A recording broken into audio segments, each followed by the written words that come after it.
Before we continue, please subscribe to the channel and write in the comments what time it is where you are right now.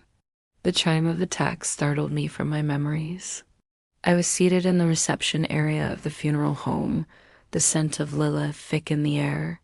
Timothy, my oldest, had sent another text. "Dad, the mortgage hasn't been paid.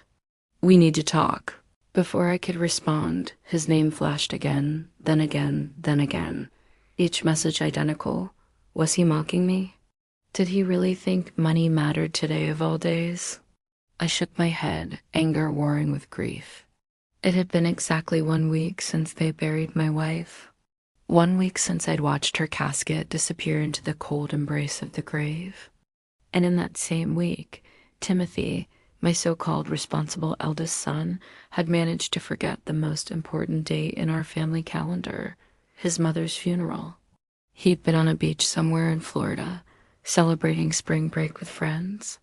When I told him about the service, his response was, quote, "It's an event not worth my time," unquote. Now he was texting me incessantly, worried that the bank would foreclose or the power would get shut off. I stared at the messages, each ping making my blood boil.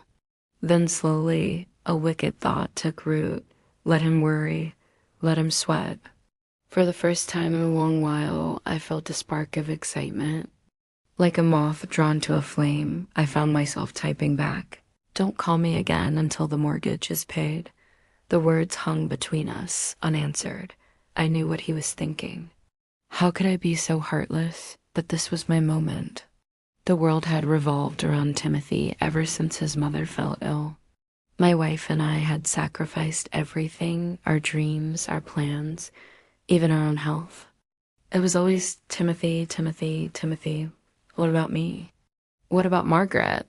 No one had asked how I felt when my wife of 24 years, my best friend, was stolen from me by a drunk driver. No one had cared about the gaping hole left in my soul. When Timothy finally called, I picked up. His voice, usually so confident, was tight with anxiety. "Dad, I'm sorry about what I said. It was insensitive. Of course, I'll come to the funeral. I just didn't think that well. I thought you had it all under control."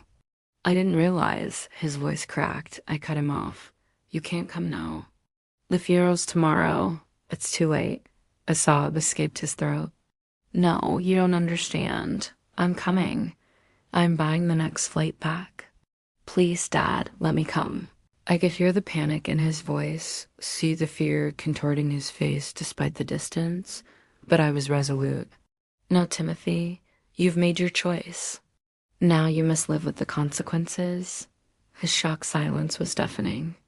Then he started to cry, big guttural sobs that tore through my carefully constructed barriers. Was I being too hard on him? Hadn't dealt with enough loss already? Grief, I realized, is a cruel thief.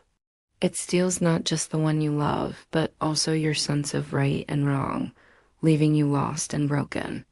"Timothy, I'm sorry," I whispered, my own tears spilling over. "I'm sorry for your loss, Dad," he choked out between sobs. "I'm sorry for being insensitive. I'll be there as soon as I can." My grip tightened on the phone. "You should have been here from the start, Timothy." "It's too late now." I hung up before he could respond, the weight of my words crushing me. It wasn't just about the mortgage or the bills. It was about the bond we shared, the memories we'd made. He was my son, after all. Wasn't he supposed to be there for me?